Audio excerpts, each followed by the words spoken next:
नमस्कार, मैं हूं निश्चित दुबे। आप देख रहे हैं कैपिटल टीवी। तो कानपुर की उन फैक्ट्रियों में जहां कभी मशीनों की गूंज से रात दिन धूल उड़ती थी, आज सिर्फ सन्नाटा है।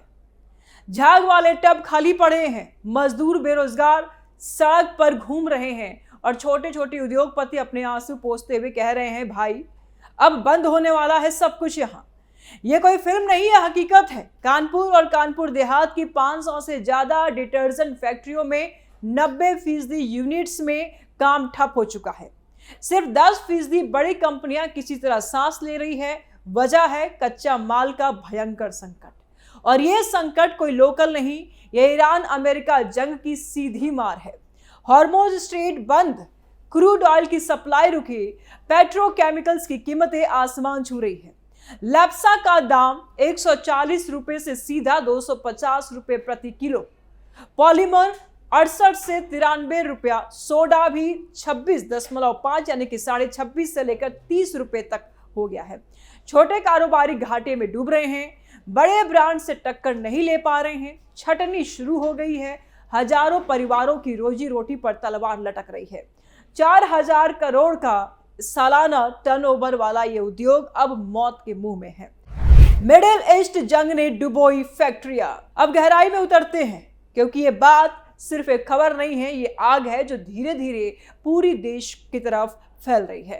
कानपुर की डिटर्जेंट इंडस्ट्री, जो कभी उत्तर प्रदेश की शान थी, आज जंग की मार से लहूलुहान है।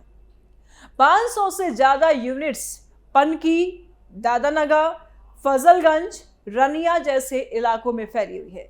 सुबह सुबह मशीनें चलती थी, मजदूरों की चहल पहल रहती थी, लेकिन अब शटर आधे गिरे हुए हैं। तकरीबन 90% फैक्ट्रियां बंद हैं या आधे अधूरे काम पर है। सिर्फ 10% बड़ी कंपनियां किसी तरह प्रोडक्शन चला रही है, वो भी बहुत कम स्तर पर। क्यों? क्योंकि कच्चा माल ही नहीं मिल रहा है, और जो मिल रहा है उसकी कीमत ने कमर तोड़ दी है। ईरान अमेरिका के बीच ये जंग फरवरी में शुरू हुई और देखते ही देखते हॉर्मुज स्ट्रेट बंद हो गया। दुनिया का तेल और पेट्रोकेमिकल्स का सबसे बड़ा गेटवे मिडिल ईस्ट से आने वाले तकरीबन 20 से 30% petrochemicals, naphtha, linear, alkaline, Beijing यानी कि लैब, जिसे यहाँ लैप्सा कहते हैं, सब रुक गया। रिपोर्ट्स बताती है कि ग्लोबल सप्लाई चेन में तकरीबन 1.2 मिलियन बैरल डेली नेफ्था का फ्लो प्रभावित हुआ है। भारत जैसे देश जो 50 से 55% क्रूड मिडिल ईस्ट से आयात करता है, उन पर सीधा हमला है। कानपुर के उद्यमी भगवान दास शिवानी, जो PIA के प्रांतीय कोषाध्यक्ष भी हैं, साफ कह रही हैं कि बाजार में कीमत नहीं बढ़ा सकते, लेकिन लागत बढ़ गया है। बड़े ब्रांड से मुकाबला बहुत ज्यादा है, मार्जिन खत्म हो चुका है, घाटा शुरू हो चुका है और लागत निकालना भी अब मुश्किल हो रहा है। लाखों लोग होंगे बेरोजगार। देखिए, डिटर्जेंट बनाने में लैप्सा सबसे जरूरी चीज है। ये सर्फेक्टेंट है, बिना इसके साबुन या पाउडर नहीं बनता। उसकी कीमत 140 से 250 रुपए किलो हो गई है।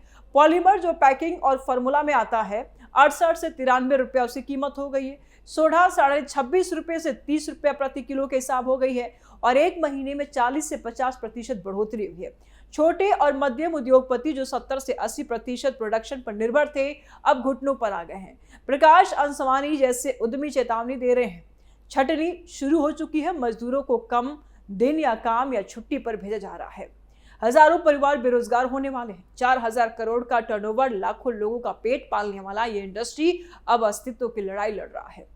लेकिन ये सिर्फ कानपुर नहीं, पूरे देश में वही हाल है। तमिलनाडु, अगर बाहर देखें भारत के बाहर, तो बांग्लादेश, नेपाल, हर जगह रॉ मटेरियल शॉर्टेज है। CIA की रिपोर्ट कहती है कि वेस्ट एशिया कॉन्फ्लिक्ट से शिपमेंट डिले, रॉ मटेरियल की कमी, प्लास्टिक, पॉलीमर, केमिकल सब प्रभावित हुए हैं। भारत में भी पेट्रोकेमिकल प्रोड्यूसर्स को LPG और फीड स्टॉक की कमी हुई है। हॉर्मुज बंद होने से सल्फर, मेथनॉल, यूरिया, अमोनिया सबकी सप्लाई रुकी है। डिटर्जेंट इंडस्ट्री सिर्फ एक हिस्सा है। पेन, टेक्सटाइल, फर्टिलाइजर, प्लास्टिक सब चेन में लगे हुए हैं। दूर ईरान में दो बड़े देश लड़ रहे हैं और हमारा छोटा उद्योगपति, हमारा मजदूर भुगत रहा है। ट्रंप की पॉलिसी, अमेरिका इजराइल का हमला, ईरान का जवाब, सबने मिलकर हॉर्मुज को बंद कर दिया। 26 के मार्च में ब्रेंट क्रूड 25 से 30% चढ़ गया, $100 प्रति बैरल तक पहुंचा। नेफ्ता की कीमतें आसमान छू रही है। एशिया सबसे ज्यादा प्रभावित हो रही है क्योंकि हम 70 से 80% नेफ्ता मिडिल ईस्ट से लेते थे। रॉयटर्स, ब्लूमबर्ग, अल जजीरा हर रिपोर्ट चेक कर ये कह रही है कि पेट्रोकेमिकल्स की सप्लाई चौक हो गई है। लैब की ग्लोबल कीमतें 60 से 70 प्रति फीड स्टॉक कास्ट पर निर्भर है, वो बढ़ गई तो डिटर्जेंट की प्रोडक्शन कास्ट 30 से 40% ऊपर बढ़ जाएगा।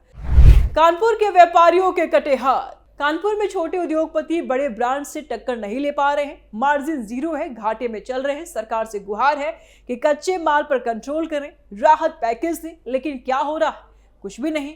उद्योग बर्बाद हो रहे हैं, रोजगार जा रहे हैं। कल्पना कीजिए कि एक फैक्ट्री बंद हुई तो 50 से 100 मजदूर बेरोजगार हो जाएंगे, 90% यूनिट्स बंद हो जाएंगे, मतलब हजारों लाखों लोग सड़क पर आ जाएंगे, परिवार टूटेंगे, बच्चे स्कूल छोड़ देंगे, महिलाएं घरेलू काम पर मजबूर हो जाएंगी। और ये सिर्फ आर्थिक नुकसान नहीं, ये सामाजिक बम है। और गहराई से अगर देखें तो ये जंग का लंबा असर है।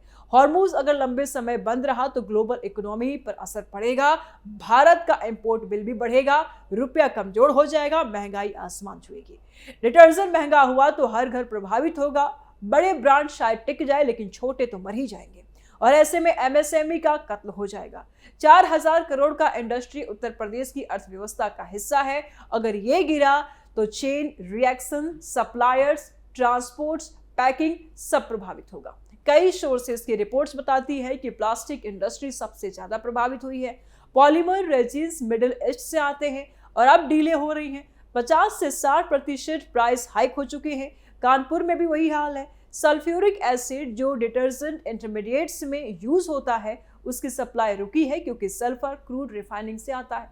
फर्टिलाइजर भी प्रभावित हो रहा है, खेती प्रभावित हो रही है, खाना महंगा हो रहा है, पूरा सर्कल इफेक्ट हो रहा है।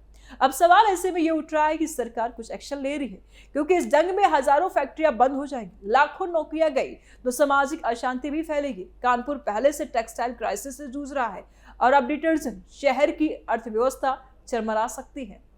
जंग बढ़ी तो होगा बड़ा नुकसान। और आगे क्या?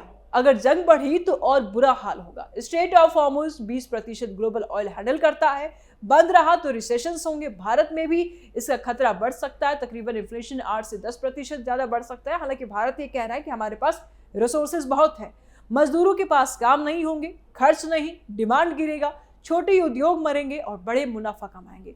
यह समानता बढ़ाएगी। रिपोर्ट्स ये भी कहती है कि एशिया सबसे एक्सपोज्ड, जापान, कोरिया, भारत, चीन सब प्रभावित होंगे, लेकिन हम सबसे ज्यादा, क्योंकि हम आयात पर निर्भर हैं। उद्यमी चिख रहे हैं ताकि कह रहे हैं कि राहत पैकेज दो, ब्लैक मार्केटिंग रोको, हजारों फैक्ट्रियां बंद हो रही है, लाखों नौकरियां गई तो सामाजिक अशांति भी बढ़ेगी। कानपुर पहले से टेक्सटाइल क्राइसिस से जूझ रहा है और अब डिटर्जेंट को लेकर के भी यही बातें सामने आ रही है।